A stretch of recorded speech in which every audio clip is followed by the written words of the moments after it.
Bienvenidos.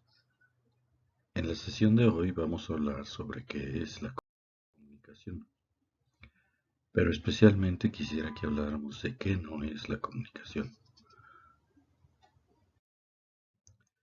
Todos nosotros conocemos ese antiguo esquema griego del siglo III a.C., en donde se nos dijo que la comunicación era un proceso en el que un emisor mandaba un mensaje a un receptor.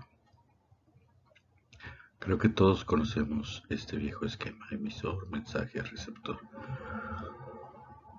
La pregunta es, ¿de veras? Bueno, no lo creo. ¿Por qué? Porque si se ponen a pensar bien, imaginen lo siguiente. Imaginen que hay dos peñascos y en medio de ellos hay un precipicio. Muy bien, ahora resulta que tú vienes huyendo. Sí, ahí estás tú. Como no quieres que te alcance tu suegra que viene detrás, te pones a pensar. El abismo que media es muy grande para saltarlo. ¿Qué hacer? ¿Qué hacer? Bueno, este es el momento A. Tomémosle una fotografía con nuestra memoria para recordarlo. Muy bien, te das cuenta de que hay un tronco, piensas y se te ocurre una gran idea. Vas y comienzas a empujar el tronco. A este le vamos a decir momento B. También tómenle una fotografía con su imaginación. Fíjense en los detalles. Muy bien, sigues empujando y consigues que el tronco toque los dos peñascos y con él construiste un puente. A este le vamos a decir momento C. Tomémosle otra foto, fíjate en los detalles. Muy bien. Cruzas el puente y una vez que estás del otro lado, te das cuenta de que tu suegra podría seguirte. Piensas y se te ocurre quitar el tronco.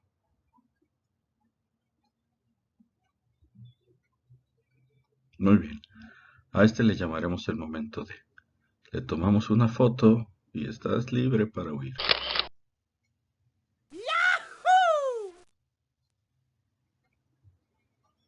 Muy bien. Ahora, revisemos las fotos que tomamos.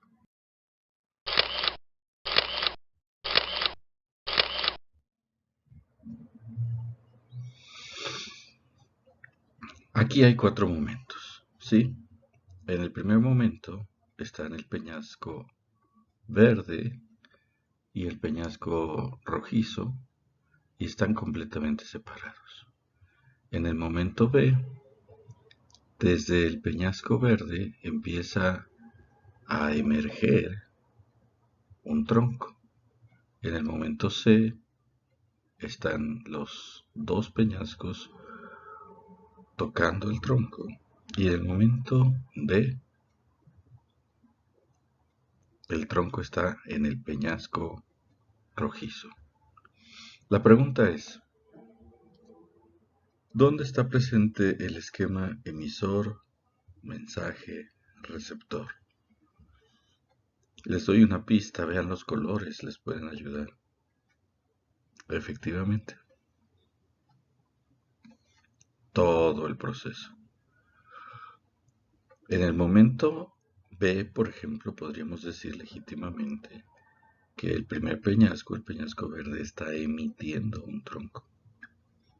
Ahora, imagínate lo siguiente. ¿Sería posible que el tronco fuera tan corto y el empujón fuera tan fuerte que pasara de el peñasco verde al peñasco rojizo sin nunca haber estado tocando los dos peñascos? Pues sí, y aún así se estaría cumpliendo el esquema emisor, mensaje, receptor. Ahora te pregunto otra cosa. ¿Dónde hay comunicación?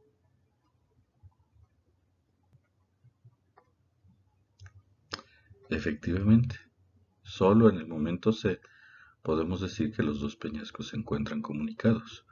El tronco es un puente que los comunica.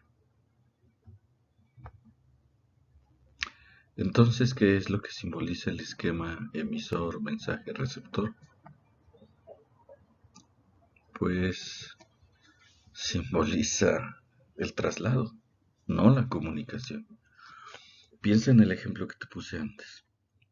Tú pudiste haber trasladado el tronco de un peñasco a otro sin que nunca formara un puente, sin comunicación. Puede haber comunicación con traslado y puede haber comunicación sin traslado y puede haber traslado sin comunicación.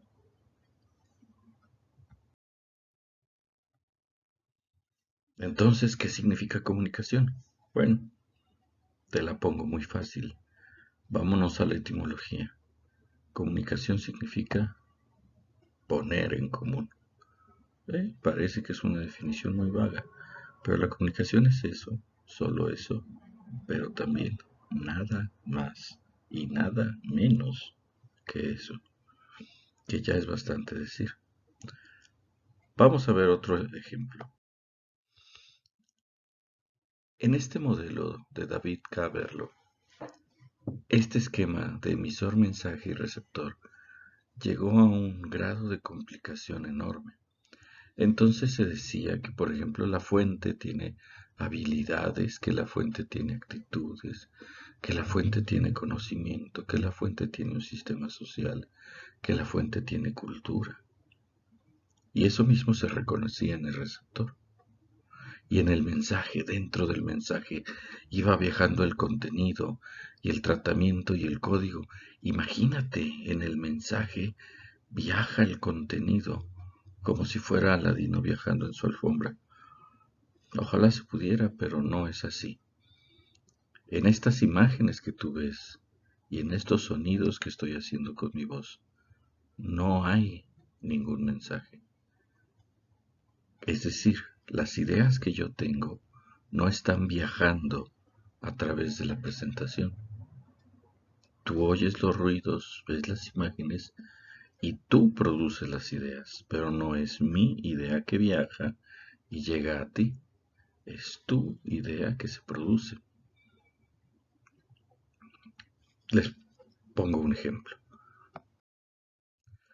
Aquí hay un cigarro y es encendido. Muy bien, hay dos entidades que pusieron algo en común. ¿Qué es? Pues se puso en común el fuego. Pero si te fijas, las entidades que intervinieron no se ajustan al modelo de David Caverlo. La mano es el agente, el humano, y ahí podría haber intencionalidad, pero él no es la fuente, él no es el emisor es el encendedor, y ahí en el encendedor no puedes decir que hay cultura y que hay intención. El fuego es el comunicado, es lo que está siendo puesto en común, y ahí no hay sentido, ahí no hay significado. ¿Sí? De manera que este esquema no se cumple. Piensa, por ejemplo, en lo siguiente. Imagínate que tienes un estudio de televisión y compras una cámara nuevecita de paquete, la mejor del mercado, y te dispones a hacer la grabación de un catálogo para ventas. Lo primero es que para que tu equipo esté bien calibrado, compras un monitor para ver qué está saliendo en la cámara, para ver que está saliendo bien los colores y está bien iluminado. Te compras un vectorscopio y para ver que la cámara está bien calibrada te compras un monitor de forma de onda. Estos monitores se usan para evitar que la señal de la cámara no esté con la calidad de vida. Muy bien, enciendes todos tus aparatos nuevecitos y todos funcionan a perfección y los conectas. Como estamos muy modernos, la conexión es inalámbrica. Muy bien. Ahora, delante de tu cámara, para poder calibrarla, vas a poner, tú deberías de ver en el monitor de forma de onda esos pedestales. La línea blanca que ves en la parte inferior es el pedestal que corresponde al blanco, ¿sí? Y moviendo los botoncitos tú haces hacia arriba o hacia abajo, alargas o achatas esas imágenes verdes para que la imagen se ajuste a esa que ves ahí. Ese es el patrón de una cámara bien calibrada. Y en el vectorscopio, si ves un círculo con los colores básicos, ¿sí? Estos colores básicos, según se ven en la cámara, generan una línea hacia cada uno de ellos.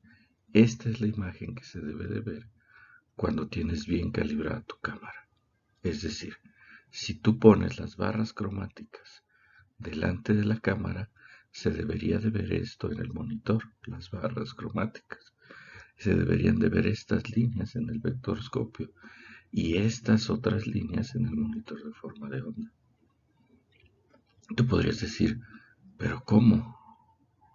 Si es la misma información la que está mandando la cámara, ¿cómo es que en el monitor, en el vectorscopio y en el monitor de forma de onda se ven tan diferentes? Es como cuando el profesor explica una cosa y tú, tu compañero y el profesor, cada uno entiende una cosa distinta. Podrías decir, es que hay mala comunicación. No, piensa en el caso opuesto.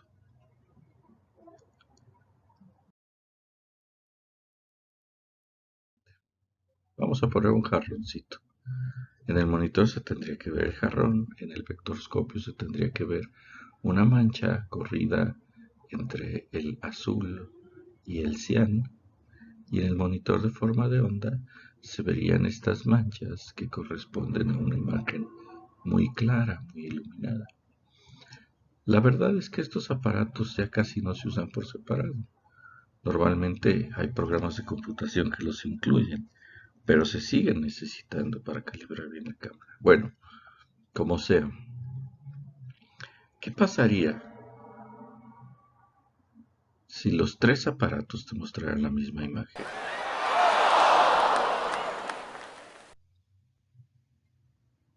Tendríamos la garantía de que no funcionan bien. Para saber que funcionan bien, cada uno debería demostrarte cosas diferentes. ¿Sí? Tú dices unas cosas y cuentas unos chistes en tu casa. Tu hermano puede que oiga una cosa simpática y le dé risa. Tu mamá puede que oiga una cosa majadera y le dé preocupación. Y puede que tu papá, al oír que estás diciendo eso, lo que note es que tienes un problema que no has resuelto y tienes furia contenida, por decir algo. Es la misma información y tres interpretaciones distintas. ¿Significa que alguien no entendió bien? ¿Acaso de veras la comunicación es que las cosas lleguen tal como se mandaron? Es decir, solamente en el monitor hay buena comunicación porque la imagen que vemos ahí se parece más a la imagen que vemos frente a la cámara. No, hay misma comunicación. ¿Sí? Cuando tú platicas una historia y tu hermano ve un chiste y el psicólogo ve un problema y el médico ve un síntoma, es porque cada uno está programado para notar cosas distintas y es bueno que así sea. Bueno, si es la misma comunicación, ¿cómo es que las imágenes son distintas? ¿Qué es lo que cambió? Cambió la significación. Esto es muy importante. La significación no es lo mismo que la comunicación. ¿Y qué es significar? Significar es un tipo de transformación que se hace siguiendo un patrón o código. Pongo un ejemplo. Yo tengo la idea de una palabra y la proceso en el cerebro, en el área del lenguaje, donde formulo el pensamiento. ¿Sí? Creo que es el área de Wernicke. Esa información, en forma de impulsos neuroeléctricos, se transforma, ¿sí?, en una señal que viaja a la corteza motriz. Ahí se transforma en movimientos de mis pulmones, mi boca, mi garganta y mi lengua. Y ese movimiento se transforma en una vibración del aire, en un movimiento eólico. Ese movimiento llega al micrófono y se transforma en la vibración de una membrana que altera un campo magnético. Las variaciones de campo magnético se transforman en la computadora a unos y ceros, un código de sí o no, prendido o apagado, y se almacenan en el programa. Cuando tú pones a tocar esta presentación, la computadora transforma ese código en sonidos, en una señal eléctrica que viaja a la bocina con la que tú escuchas el sonido.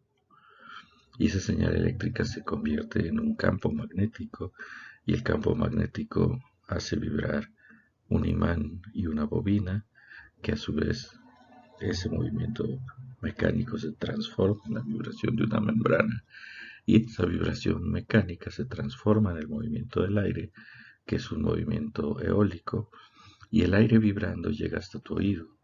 Y ese movimiento del aire se transforma en un movimiento mecánico de tu tímpano, que mueve el yunque y el martillo y le pegan a la cóclea o caracol de tu oído interno.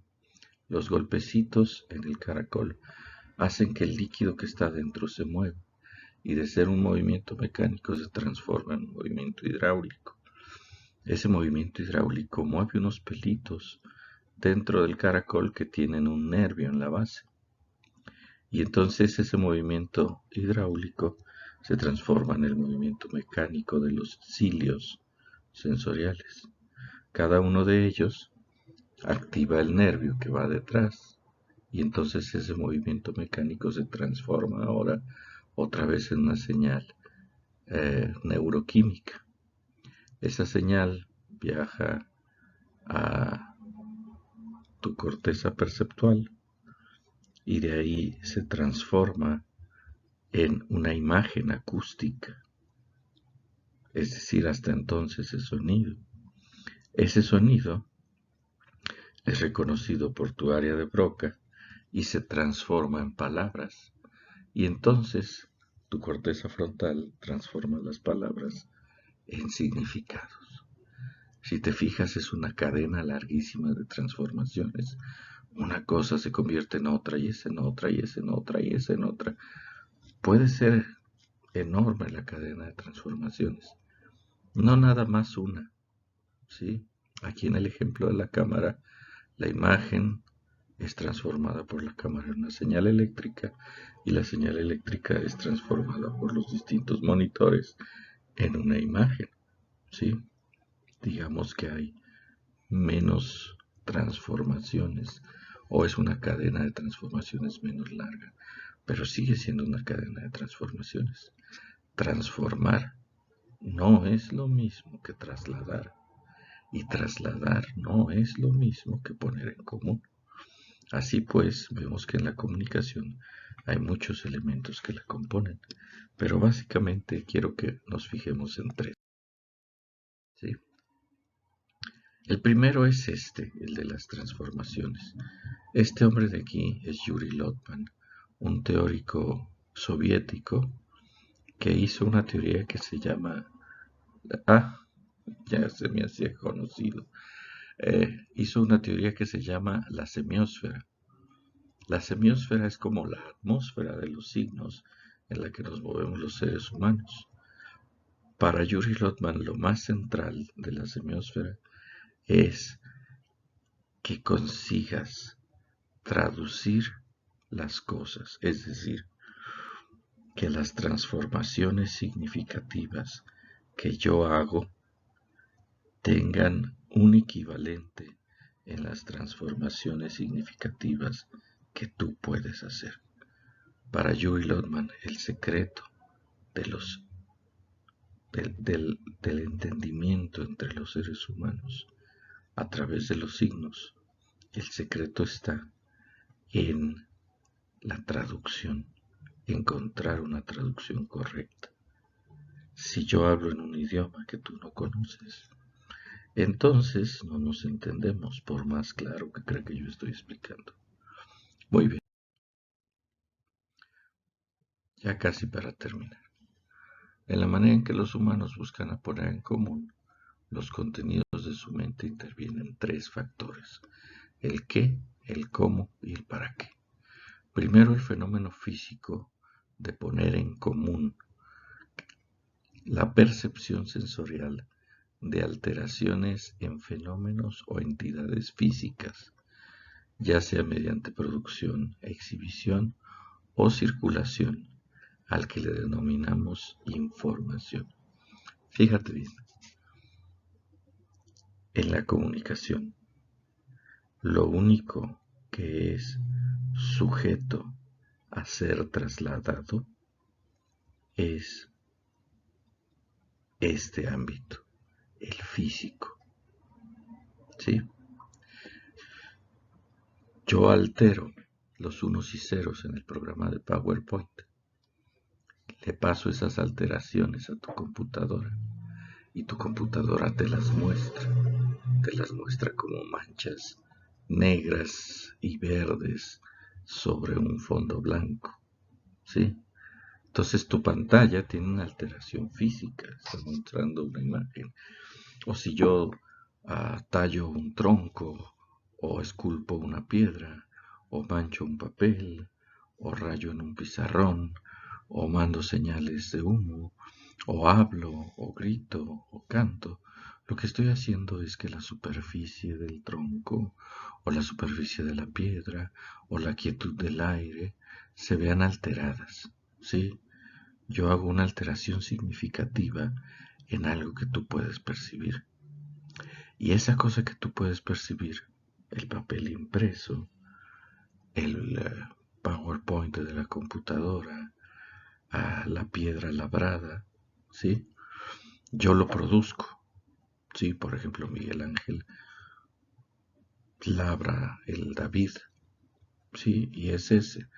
Leonardo pinta la Mona Lisa y ya es esa, la produjo. Y gracias a que la produjo, él la ve y puede tener eso en común con otros que también tienen vista. Los otros también la pueden ver.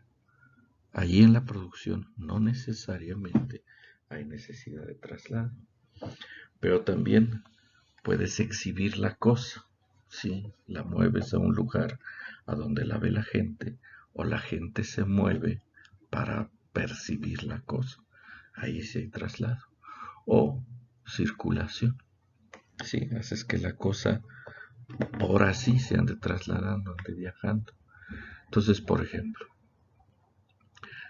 ahora los medios electrónicos permiten producir copias de las cosas muy fácilmente, ¿sí? Entonces, solamente aquí en esta dimensión es donde se puede dar el traslado. De que alguien emita algo y que viaje y que le llegue a otro, es esto. Lo que viaja es un objeto o fenómeno físico alterado y lo que se pone en común es que se percibe, que es percibido por las personas, ¿sí? Esa es la primera dimensión. La segunda dimensión es un fenómeno de orden cultural, en donde lo que se está poniendo en común es el uso de códigos articulados gramaticalmente, arbitrarios y conscientes, construidos y sancionados grupalmente.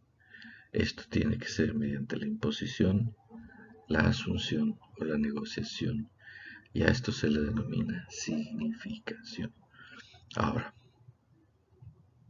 la significación no viaja, la significación no se traslada. ¿Sí? Afortunadamente, hay unos códigos que tenemos en común como especie. ¿Sí? El modo en que mis ojos convierten la luz reflejada en los objetos en una imagen se parece tanto al modo en que tus ojos convierten la luz reflejada en los objetos para convertirlos en una imagen, que gracias a estos elementos que tenemos en común y algunas categorías de pensamiento, como por ejemplo la presencia y la ausencia de algo, la sensación de agrado y de desagrado, la capacidad de distinción entre diferencias, porque tenemos percepciones distintas, no confundimos el oído con la vista, por ejemplo, nos van generando las primeras categorías gramaticales, por así decirlo, que tienen que ver con sí, no, presencia, ausencia, afirmación, negación, distinción, ¿sí? La parte, el todo. Y a partir de ese conjunto de categorías universales, nosotros, gracias a los fenómenos que vemos allá afuera, podemos intuir, adivinar, sospechar que el otro procesa lo que nosotros percibimos en maneras análogas, semejantes, similares a como nosotros lo procesamos. Y conforme esto va sucediendo, podemos acordar un código, ¿sí? ¿Cómo hacemos? Pongo un ejemplo. Una categoría que tiene que ver con presencia, ausencia y memoria es la de la secuencialidad. Cada que se oye un trueno, hubo antes un relámpago. Cada que se ve un relámpago, se oye después un trueno. De manera que gracias a la parte de allá arriba, al fenómeno físico, a lo verde, ¿sí?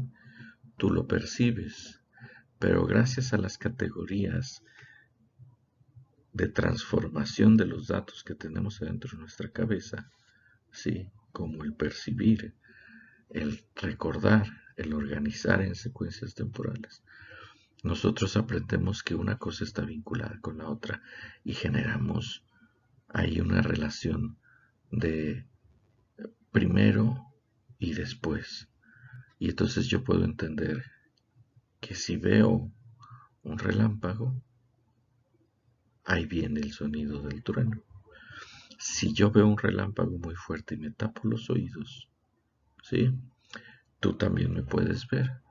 Y entonces puedes decir, ay, mira, este también ya entendió que después de los relámpagos vienen los truenos. Y entonces tú también podrías copiar la reacción y taparte los oídos al ver un relámpago, ¿sí? Y así, gracias a esta suposición de que el otro tiene un sistema de procesamiento semejante, parecido, cercano, equiparable al nuestro, podemos, gracias a las traducciones, ir aprendiendo un código, como cualquier idioma, el español, el inglés, el francés, el chipegua, cualquiera. Sí, este fenómeno es un fenómeno cultural, no se genera si las personas no tienen contacto con seres que usen sistemas de significación arbitrarios. Los humanos, que son criados por animales, o por idiotas, o por mudos, ¿sí? No pueden desarrollar un lenguaje. Y si no desarrollas lenguaje, no desarrollas significación. No tienes conciencia de ti mismo. No tienes un relato de ti. Eso a lo que le decimos la memoria, el yo. Tu personalidad, tu identidad, tu memoria, tu yo. Es un relato que tú generas sobre ti. Y para generar ese relato necesitas un código gramatical. ¿Por qué se le dice arbitrario? Porque es al libre arbitrio. Arbitrio es como libre albedrío, sí, lo que te dé la gana. Muchos usan la palabra arbitrario como para decir aleatorio. No, no es casual, es porque quise. Los lenguajes son arbitrarios que las cosas no solamente podrían ser dichas de otro modo, sino que de hecho lo son. Me explico. Si el lenguaje estuviera motivado por nuestros instintos, por ejemplo, ¿sí? Que de hecho hay un cierto elemento instintivo que tenemos, por ejemplo, el gesto de dolor es un gesto instintivo más o menos universal. La cara de risa, de juego de los niños, en donde sonríen abriendo toda la boca mientras están jugando, es un gesto más o menos universal, ¿sí? O sea, sí hay estos elementos, pero estos no son arbitrarios, estos son instintivos. Uno no elige, ya vienen preinstalados, pero a partir de esos tú puedes representar esos gestos con otra cosa, cualquiera la que sea, ¿sí? Nosotros para hablar de la risa usamos los sonidos R, I, S, A, risa, ¿sí? Pero es arbitrario, a alguien le dio la gana de que se dijera risa. Pero se podría decir de otra manera, sí. Tan se podría decir de otra manera que en otros idiomas se dice de otro modo, ¿sí? Pero tienes que estar consciente, porque si no, seguiríamos siendo instintivo. Entonces se genera un código gramatical, es decir, tiene unas reglas combinatorias, ¿sí? En el orden en el que pones las palabras altera el significado de las cosas. Es arbitrario, porque la voluntad de los sujetos lo crea y es consciente. Ahora, estos son construidos y sancionados grupalmente. Cuando tú generas un idioma, un código, lo usas con los otros y los otros,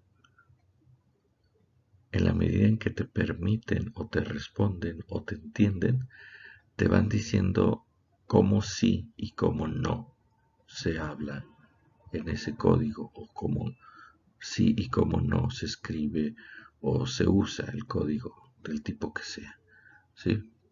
Ahora, si yo invento un código, yo te puedo decir, mira, inventé este videojuego y para brincar tienes que apretar la letra B de brinco. Pues efectivamente así es. Y si quieres que el monito del videojuego brinque, pues aprietas la B y brinca. Es decir, yo te impongo un código y tú lo asumes, ¿sí? Entonces, esos son par. Cuando uno impone, para que funcione, pues tiene que haber alguien que asuma.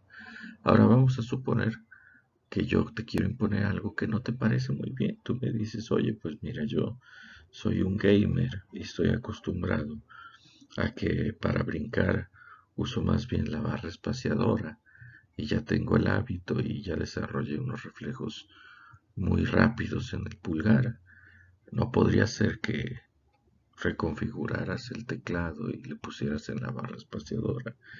Y yo te digo, no, pues mira, la barra espaciadora es para disparar, porque efectivamente queda más cómodo, pero se usa más disparar en el videojuego que brincar. Entonces tú me dices, bueno, pero pues los dedos me quedan más cerca de la X que de la B, el, el- de la mano izquierda, que es con la que salto, ¿sí? O no sé, me dices que se salte con la flecha hacia arriba. Y yo te digo, sí, mira, queda cómodo, es con la mano derecha y la mano derecha es más hábil.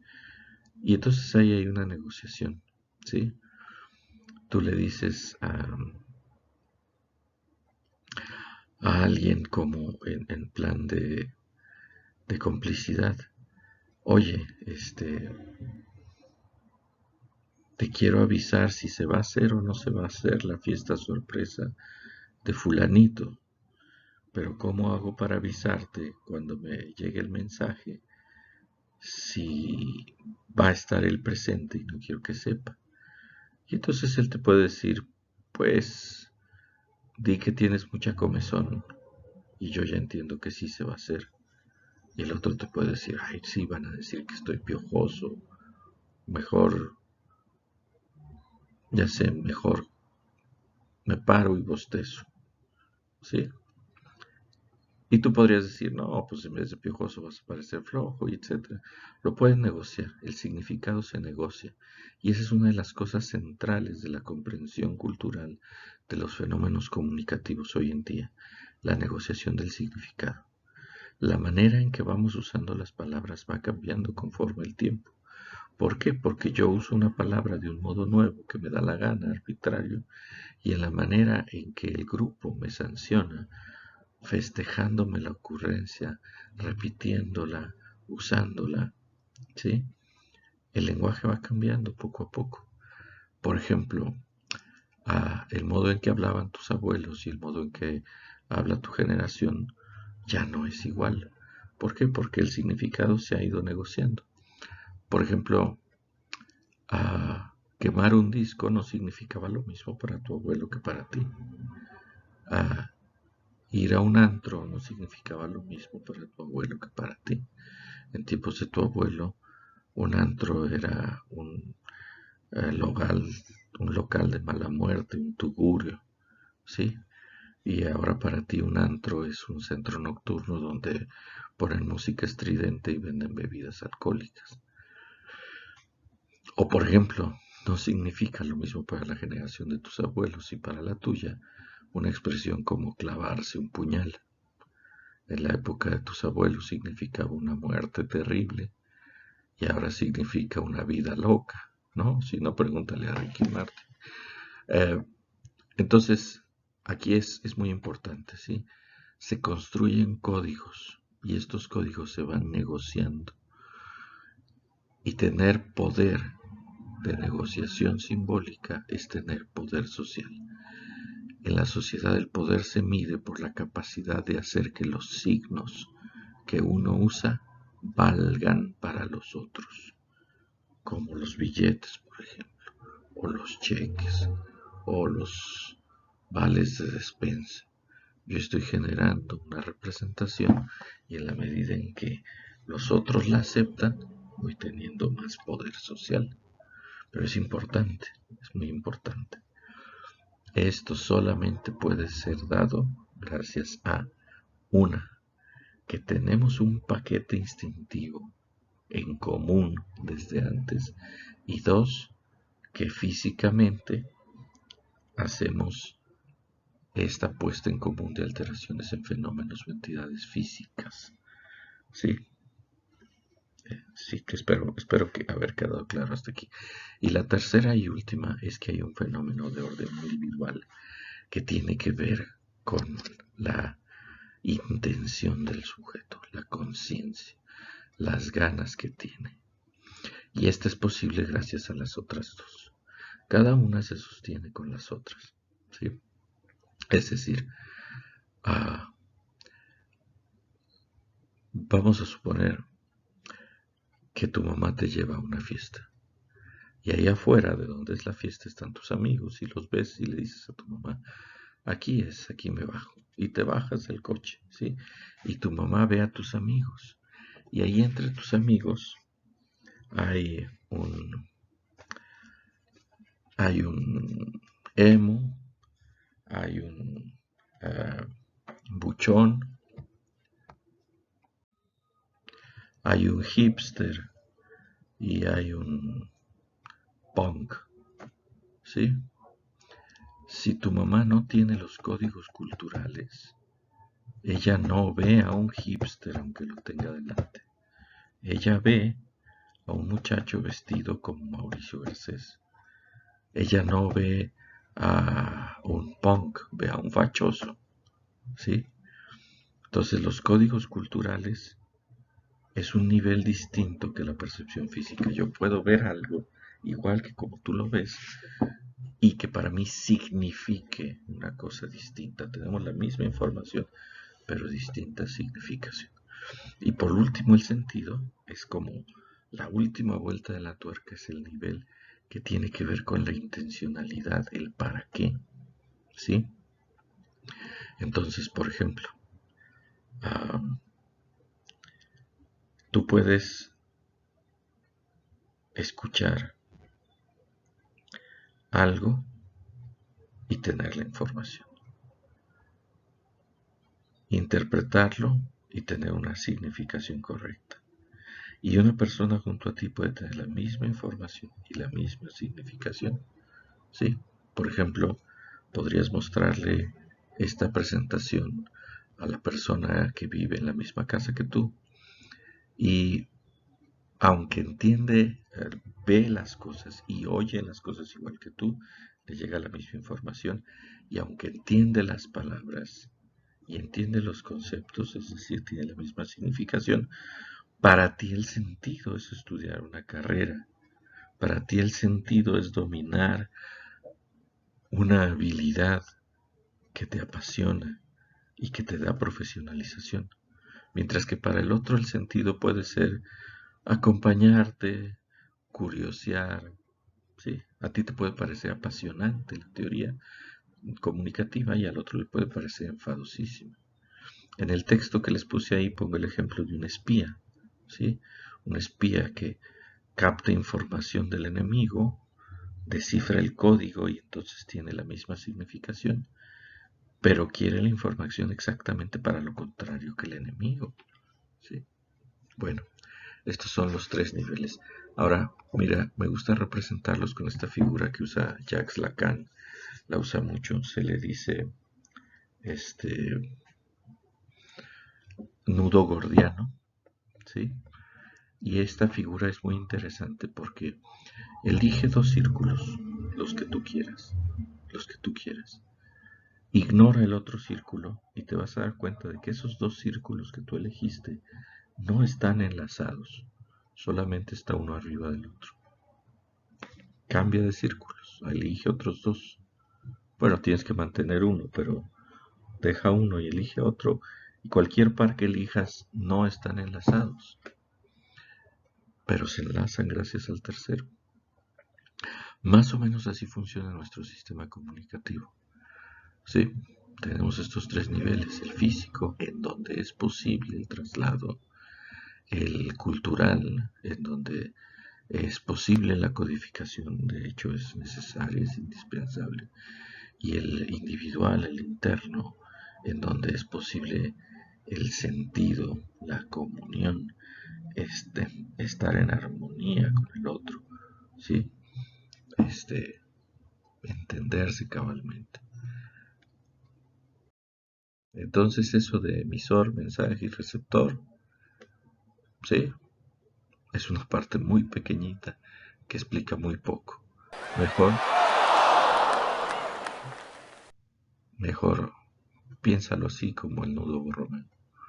Muy bien, eso es todo. Espero que haya sido de tu interés y agrado. Gracias por tu atención.